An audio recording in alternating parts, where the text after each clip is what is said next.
Hello everyone, welcome back to my YouTube vlogs. As you can know কি আমরা এখন Europe explore করতেছি। So এটা হচ্ছে আমাদের লাস্ট ডেস্টিনেশন এবং আমরা এখন ফ্রান্সে আছি। ফ্রান্সের ফার্স্ট পার্ট আপনাদের সাথে শেয়ার করা হয়েছে। এখন আমরা আপনাদেরকে দেখাবো ফ্রান্সের লাস্ট 2 দিন আমরা কি কি করেছি এবং কি কি এক্সপ্লোর করেছি সবকিছু আজকে আপনাদের সাথে শেয়ার করব।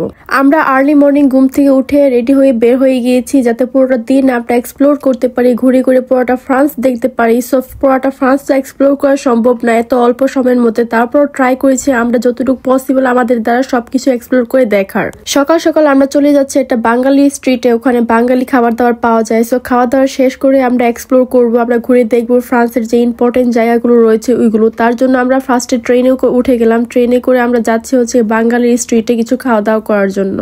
আমাদের হোটেল থেকে বাঙালি স্ট্রিটটা একটু বেশি দূরে, তার জন্য আমরা ট্রেনে করে যাচ্ছিলাম এবং এখানে ট্রেন স্টেশনটা অনেক বেশি সুন্দর, অনেক বেশি বড়। সো আমরা কোন দিক থেকে বের হবো ওই রাস্তাটাই খুঁজে পাচ্ছিলাম না। দেন ফাইনালি আমরা চলে গেলাম বাঙালি স্ট্রিটের একটি বাঙালি রেস্টুরেন্টে, যেখানে গিয়ে আমরা অনেক ধরনের খাবার দাবার অর্ডার দিয়েছি, বাঙালি খাবার, মাছ ভাত এবং অনেক কিছু। এবং খাবারগুলো অনেস্টলি স্পিকিং অনেক বেশি ভালো লেগেছে। আমরা দুইজন অনেক পেট ভরে খেয়েছি। খাওয়া দাওয়া শেষ করে যখন আমরা বের হলাম তখন দেখলাম যে বাহিরে প্রচুর পরিমাণ বৃষ্টি। এত বৃষ্টি দেখে তো আমরা অনেক বেশি আপসেট হয়ে গেলাম। দেন হঠাৎ করে দেখলাম 5 মিনিটের মধ্যে বৃষ্টি থেমে গিয়েছে, আকাশ একদম ক্লিয়ার হয়ে গেছে, ওয়েদারটা একদম পরিষ্কার হয়ে গেছে। দেন আমরা ওখান থেকে চলে আসলাম মোনালিসার মিউজিয়ামে। One of the most popular place এটা হচ্ছে মোনালিসার মিউজিয়াম। আমরা এখানে এসে তো অনেক বেশি এক্সাইটেড ছিলাম যে আমরা ভিতরে যাব, বাট স্যাড পার্ট হচ্ছে আমরা ভিতরে যেতে পারিনি, বিকজ এখানে এন্ট্রি করার জন্য আমাদের অনেক আগে থেকেই টিকিট কাটতে হয়। যারা কেমন লাগতেছে তোমার মোনালিসার মিউজিয়ামে এসে? মোনালিসার মিউজিয়াম ঢুকতে হবে না তো? এই তো টিকিট পাইলাম না আমরা, আমাদের দুইজনের তো অনেক ইচ্ছে ছিল যে মোনালিসার মিউজিয়ামে যাব, তাই না? এক সপ্তাহ আগে থেকে টিকিট বুক করা লাগে, আমরা জানতাম না। আমি গতকাল ট্রাই করছি বাট পুরোভাবে টিকিট মিস। আফসোস, বাট এখানে আসতে পারছি, এত সুন্দর একটা ভিউ এনজয় করতে পারতেছি, এত সুন্দর একটা ঐতিহাসিক জায়গায় আসতে পারতেছি, এটাই তো অনেক ভালো, তাই না? I am super duper happy. এত সুন্দর সুন্দর জায়গায় আসতেছে, আমার জামাই আমাকে এত সুন্দর সুন্দর জায়গায় নিয়ে আসতেছে। I am super duper happy. Look at the view. যেহেতু আমরা ভিতরে এন্ট্রি করতে পারি নাই, বাহির থেকে আমরা ভিউগুলো এনজয় করতেছিলাম এবং ঘুরে ঘুরে দেখতেছিলাম। আমার কাছে তো আশপাশের এরিয়াটা সম্পূর্ণ কিছু অনেক বেশি ভালো লাগতেছিল এবং এখানে এত এত টুরিস্ট ছিল যে সবাই এখানে এসে ভিড় জমিয়ে ফেলতেছে। তো আমরা আশপাশটা ঘুরতে ঘুরতে অপোজিট সাইডে চলে গেলাম। এই মিউজিয়ামের অপোজিট সাইডে রয়েছে অনেক বড় একটা গার্ডেন। সো আমার গার্ডেনের নাম প্রপারলি মনে নেই, বাট এই জায়গাটা অনেক বেশি সুন্দর ছিল। এখানে অনেক অনেক টুরিস্ট ছিল এবং আমরাও আশপাশটা ঘুরে দেখতেছিলাম, অনেক বেশি ভালো লাগতেছিল। যেহেতু আমাদের যেরকম প্ল্যান করেছি তেমন কিছুই হয়নি। আমাদের প্ল্যান ছিল যে আমরা মোনালিসার মিউজিয়ামটা ভিতরে ঘুরে দেখব, যেটা পসিবল হয়নি, বাট ইটস ওকে। আমরা বাহির থেকেই দেখে অনেক বেশি হ্যাপি হয়ে যাচ্ছিলাম। ইনশাল্লাহ যখন নেক্সট টাইম আসবো তখন অবশ্যই আমরা আগে থেকে বুকিং দিয়ে আসবো এবং এক্সপ্লোর করব।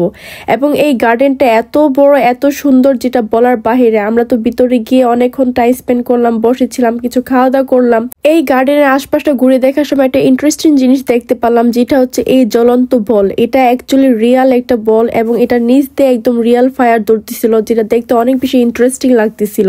এবং আশপাশটা ঘোরাঘুরি করে আমরা চলে যাচ্ছিলাম আরেকটা ডেস্টিনেশনে।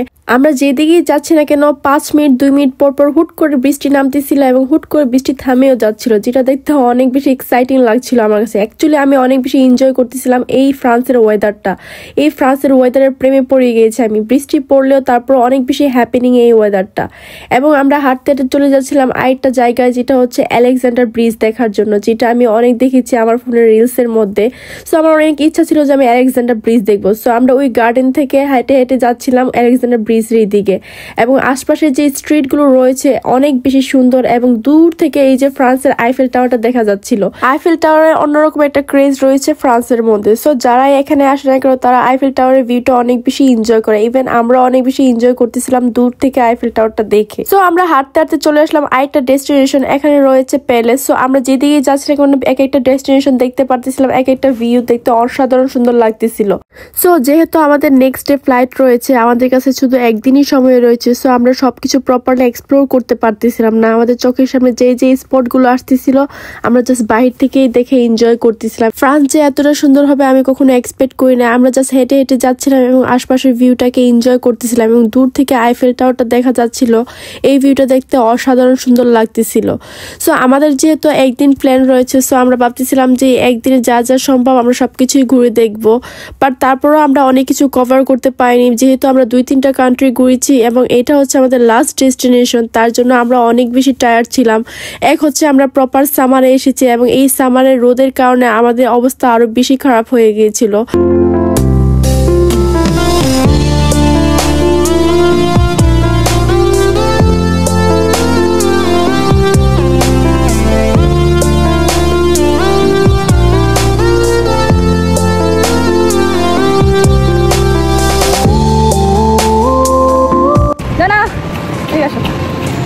কেমন লাগতেছে? হাঁটতে ভালো লাগছে, মানে হাঁটতেছি ঘুরতেছি, সেই একটা আসলে অনেক সুন্দর। তাই লন্ডন তো লন্ডন, বাট ফ্রান্স তো ফ্রান্স, বাট দুটাই ভালো লাগতেছে অনেক। হ্যাঁ অফকোর্স। এই তো আমরা হাঁটতে হাঁটতে চলে আসলাম আলেকজান্ডার ব্রিজে। এই ব্রিজটা দেখতে এত সুন্দর এবং এই ব্রিজটা অনেক বছর পুরনো। এখানে মূর্তিগুলো একদমই অন্যরকম একটা ভাইব আসতেছিল এখান থেকে। প্রতিটা জিনিসই এতটা আকর্ষণীয়, এতটা অসাধারণ সুন্দর যেটা ভাষায় প্রকাশ করা যাবে না। এই ব্রিজটা অনেক বেশি সুন্দর এবং এই ব্রিজের অনেক বেশি ইতিহাস রয়েছে যেটা এক্সপ্লেন করতে গেলে অনেক সময় চলে যাবে। যাই হোক না কেন এই ব্রিজটা আমার কাছে অনেক বেশি ভালো লেগেছে এবং এখানে আর্কিটেকচার এবং এই মূর্তিগুলো এতটা অসাধারণ, এতটা নিখুঁতভাবে তৈরি করা হয়েছে যেটা দেখতে অসাধারণ। এখানে যে বড় বড় পিলারগুলো দেখতে পারতেছেন, এই পিলারগুলো দেখতে আমার কাছে মনে হচ্ছিল যেন স্বর্ণ দিয়ে তৈরি করে। এতটা অসাধারণ লাগতেছিল, এতটা আকর্ষণীয় লাগতেছিল ব্রিজটা। Alexander bridge in Paris. আমরা এখন আলেকজান্ডার ব্রিজ আছি। It was very beautiful. হ্যাঁ, look at the love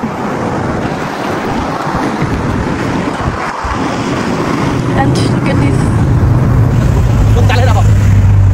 Alexander ব্রিজটা ঘুরে আমরা চলে আসলাম আরেকটা স্পটের মধ্যে। এটা হচ্ছে একটা মেহেল। সো এই মেহেলের ভিতরে যেতে চাচ্ছিলাম আমরা, বাট আমাদের বিন্দু পরিমাণ এনার্জি ছিল না। তারপরও ফ্রান্স এতটা সুন্দর যে একদিনে ঘুরে দেখানো সম্ভব না। আমরা এখন যাচ্ছি কোথায়? এখানে হচ্ছে আলেকজান্ডার ব্রিজ আর এখানে হচ্ছে প্যারিস। ফ্রান্স হচ্ছে অনেক বড় একটা দেশ এবং এই দেশটা ঘোরার জন্য আপনার এনাফ সময় নিয়ে আসতে হবে, বিকজ অনেক কিছু দেখার আছে এই জায়গাতে। সো আমাদের যেহেতু এনাফ সময় ছিল না, আমরা জাস্ট 2 দিন নিয়ে এসেছি। তারপর আবার আমরা 2-3টা কান্ট্রি ঘুরে অনেক ট্রাভেলিং করেছি, তার জন্য অনেক টায়ার্ডনেস কাজ করতেছিল, তেমন এক্সপ্লোর করতে পারিনি ফ্রান্স। তার জন্য আমরা কয়েকটা স্পট ঘুরে আমরা ব্যাক করলাম হোটেলের উদ্দেশ্যে, বিকজ আমরা অনেক বেশি টায়ার্ড ছিলাম। হোটেলে গিয়ে আমরা অনেকক্ষণ রেস্ট করলাম। রেস্ট করে রাতের বেলা ঘুম থেকে উঠে আমরা প্ল্যান করলাম যে আমরা আবারও আইফেল টাওয়ার যাবো, বিকজ আমার অনেক ইচ্ছে ছিল লন্ডন ব্যাক করার আগে আমরা আইফেল টাওয়ারটা ঘুরে দেখবো, ওখানে গিয়ে কিছুক্ষণ টাইম স্পেন্ড করব। এর জন্যই রাত্রেবেলা রেডি হয়ে আমরা বের হয়ে যাচ্ছি আইফেল টাওয়ারের উদ্দেশ্যে। আমরা যেই সময় বের হয়েছি হোটেল থেকে আইফেল টাওয়ার উদ্দেশ্যে, ওই সময়টা ছিল অলমোস্ট সন্ধ্যার পথে। বাট আইফেল টাওয়ারে যেতে আমাদের অলমোস্ট 1 ঘন্টার মতো লেগেছে, বিকজ আমাদের হোটেল থেকে আইফেলের ডিস্টেন্সটা ছিল অনেক বেশি দূরত্ব। অ্যান্ড রাস্তায় হাঁটার সময় কিছু ফ্লাওয়ার দেখে আমি ফ্লাওয়ার পেয়ে আমার হাজব্যান্ডকে ওয়েলকাম করলাম। এই তো কিছু দুষ্টমি ফাজলামি করতে করতে আমরা চলে আসলাম একটা রেস্টুরেন্টে। এই স্যান্ডউইচটা আমার অনেক বেশি ফেভারিট ছিল, তার জন্য আবার রেস্টুরেন্টে গিয়ে এই স্যান্ডউইচটাই অর্ডার দিলাম। এবং আমার মনটা লিটল বিট খারাপ ছিল, বিকজ আমরা লন্ডন ব্যাক করব টুমরো। এর জন্য অনেক ইমোশন হয়ে যাচ্ছিলাম, বিকজ আমার ঘুরতে এত ভালো লাগে যেটা বলার বাহিরে। সো সবকিছুই আমার জন্য একদমই নিউ ছিল, সব এনভায়রনমেন্ট এবং পরিবেশ এবং দেশ সবকিছু অনেক বেশি সুন্দর ছিল। দেন খাওয়া দাওয়া শেষ করে আমরা বাসে উঠে চলে যাচ্ছি আইফেল টাওয়ার দেখার জন্য। এবং এখানে স্ট্রিটগুলো আমার কাছে এতটা আকর্ষণীয় লাগছে যেটা বলার বাহিরে। আমরা ফাইনালি চলে এসেছি আইফেল টাওয়ারের কাছাকাছি এবং এখানে একটা শপ দেখে এখানে আমি থেমে গেলাম, বিকজ আমি কিছু ম্যাগনেট কিনতে চাচ্ছিলাম আইফেল টাওয়ারে, বিকজ আমার এই ম্যাগনেটগুলো অনেক বেশি ভালো লাগে, অনেক বেশি সুন্দর, আমি আমার বাসায় সাজাবো তার জন্য কিনতে চাচ্ছিলাম। অ্যান্ড এই শপের ভিতরটা অনেক বেশি সুন্দর ছিল, অনেক সুন্দর সুন্দর শোপিস রয়েছে, সবকিছু ঘুরে ঘুরে দেখতেছিলাম, অনেক ভালো লাগতেছিল। এবং এই শপের যে অনার রয়েছে ওনার সাথেও পরিচয় হয়ে গেলাম এবং কথা বলতে বলতে চলে আসলাম ফাইনালি আইফেল টাওয়ার দেখার জন্য। এই যে দেখেন, এই যে মোমেন্টটা Eiffel Eiffel tower just amazing. আমি জাস্ট হোল্ড করে রাখতে চাই এই মোমেন্টটাকে, অনেক বেশি সুন্দর ছিল, অনেকক্ষণ টাইম স্পেন্ড করলাম। আমরা জাস্ট আইফেল টাওয়ারের আশপাশে অনেকক্ষণ টাইম স্পেন্ড করলাম, তখন আর কোনো ভিডিও করা হয়নি। এবং নেক্সট মর্নিং আমরা রেডি হয়ে একবার লাকিজ নিয়ে বের হয়ে গেলাম চেক আউট করে, বিকজ আমাদের এখানে লাস্ট ডে ছিল এবং আজকেই আমাদের ফ্লাইট। সো আমাদের এই ফ্লাইটটা ধরার আগে একটা স্পট ঘোরা বাকি ছিল, তার জন্য আমরা লাকিজটা হোটেলে রেখে চলে গেলাম ওই স্পটটা ঘোরার জন্য, বিকজ ফ্রান্সে আসবো এবং ওই স্পটটা ঘুরবো না তা হতেই পারে না। তার জন্য আমরা আমাদের লাকিজগুলো হোটেলে রেখে ওই স্পটটা ঘোরার জন্য বের হয়ে গেলাম। আমরা এখন যে স্পটটাতে যাব ওই স্পটটার নাম হলো স্কোয়ার লুইস মার্টেল। এটা হচ্ছে পাহাড়ের উপরে। ওই স্পটটা এতটা সুন্দর যেটা আমি ভাষা এক্সপ্লেন করতে পারবো না। সো তার জন্যই হয়তো বা যারা এই ফ্রান্সে আসে তারা এই স্পটটা অবশ্যই ঘুরে। সো আমরা ওই স্পটটা ঘোরার জন্য চলে যাচ্ছি বাসে করে। ওই বাসের থেকে ওখানে যাইতে অনেক সময় লাগে। সো আমাদের সবচেয়ে বেশি সময় ওয়েস্ট হয়েছে এই ট্রান্সপোর্টের কারণে। এক জায়গা থেকে আরেক স্পটে যেতে আমাদের অনেক সময় ওয়েস্ট হয়েছে। ফ্রান্সের এই স্পটগুলো ঘোরার জন্য আসলে এনাফ সময় নিয়ে আসা উচিত, যেহেতু আমাদের কাছে প্রপার সময় ছিল না। তারপর আমরা ট্রাই করেছি যাতে এই জায়গাটা ঘুরতে পারি, বিকজ এই জায়গাটা ঘোরার আমার অনেক বেশি ইচ্ছে ছিল। সো ফাইনালি চলে আসলাম ওই স্থানে, যে স্থানটা দেখার অনেক বেশি ইচ্ছা, অনেক স্বপ্ন ছিল আমার। এবং এই স্থানটাতে আমাদের যাওয়ার জন্য এই সিঁড়িগুলো বেয়ে উঠতে হবে এবং এই সিঁড়িগুলো এতটা উঁচু ছিল, এতটা লম্বা ছিল, যেটা হাঁটতে হাঁটতে আমাদের গলা শুকিয়ে গিয়েছে। এর জন্য আমরা একটা এনার্জি ড্রিঙ্কস নিয়েছি। এই ড্রিঙ্কসটা খেতে খেতে আমরা সিঁড়ি বেয়ে উপরের দিকে উঠতেছিলাম। আমরা যতই উপরে উঠতেছিলাম তারপর মনে হচ্ছে যে সিঁড়ি কমতেছে না আরো বাড়তেছে, এমন অবস্থা হয়ে গিয়েছে। আমাদের সাথে আরো অনেক টুরিস্টরা, ওরাও সিঁড়ি বেয়ে বেয়ে উঠতেছিল। কিছু পেতে হলে একটু পরিশ্রম তো করতেই হবে, তার জন্য আমরা হার না মেনে সিঁড়ি বেয়ে বেয়ে উপর দিকে উঠতেছিলাম। এবং এখানের যে ভিউটা, যেটা এতটা অসাধারণ, যেটা কল্পনার বাহিরে।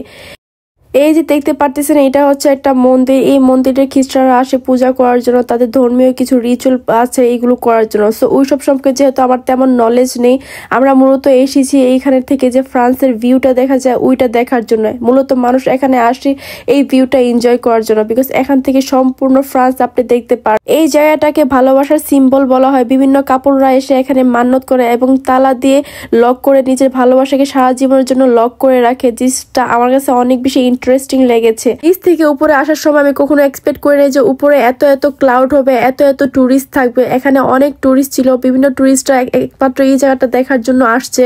এবং এই জায়গাটা এতটা সুন্দর যেটা একদম কল্পনার বাহিরে। এখান থেকে আপনি পুরো ফ্রান্সটাকে দেখতে পারবেন। যারা ফ্রান্সে আসবেন এবং এই জায়গাটাতে ঘুরতে আসবেন না, তারা অনেক বড় একটা সুন্দর জায়গা মিস করবেন, because this is a life time experience I had ever in my life.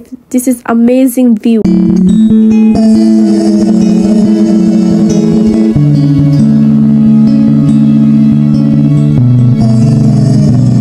ওই জায়গাটাতে অনেকক্ষণ টাইম স্পেন্ড করার পর, ঘোরাফেরা করার পর, তারপর আমরা ব্যাক করতেছি আমাদের এয়ারপোর্টের উদ্দেশ্যে, বিকজ আমাদের ফ্লাইটের টাইম হয়ে গেছে অলমোস্ট। সো আমরা লেট করতে চাচ্ছি না, তাহলে আমরা আমাদের ফ্লাইটটাকে মিস করে ফেলবো।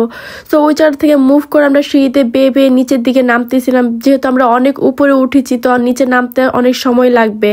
তার জন্য আমরা নিচে নেমে এখানে স্ট্রিটগুলো একটু এক্সপ্লোর করতেছিলাম। আমি চাচ্ছিলাম কিছু এখান থেকে কিনে নিয়ে যেতে, বাট আমাদের কাছে যেহেতু তেমন টাইম হয়ে উঠেনি, তার জন্য আমরা কিছু বাই করতে পারিনি। জাস্ট আমি একটু দেখলাম, দেখে আমরা হেঁটে চলে যাচ্ছিলাম আমাদের উদ্দেশ্যে।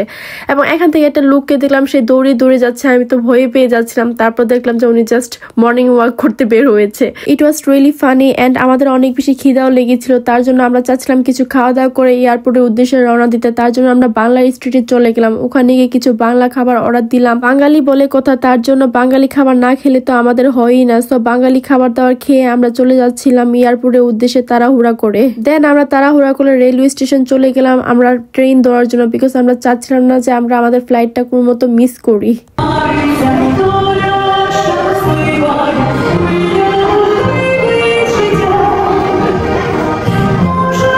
ট্রেন দিয়ে আমরা একটা স্টপে গেলাম। ওখান থেকে আমরা গিয়ে ওভারবুক দিলাম, বিকজ এখান থেকে অনেক বেশি দূর ছিল এয়ারপোর্টটা। সো আমরা এনিহাও আমাদের ফ্লাইট মিস করতে চাচ্ছিলাম না, তার জন্য তাড়াহুড়া করে ওভারবুক দিয়ে আমরা ওভারে উঠে বসে পড়লাম। দেন আমরা ফাইনালি এয়ারপোর্টে পৌঁছে গেলাম। বাট যত যাই বলেন না কেন, এই 2-3টা দেশ যে ঘুরেছি, এটা আমার লাইফের বেস্ট এক্সপিরিয়েন্স ছিল। আমরা অনেক কিছু দেখেছি, অনেক কিছু এক্সপিরিয়েন্স করেছি। সো এই ধরনের ট্রাভেলিং আমি আর আমার হাজবেন্ড দুইজনে অনেক বেশি পছন্দ করি। সো এই ট্রিপটা হচ্ছে আমাদের লাইফের বেস্ট ট্রিপ ছিল।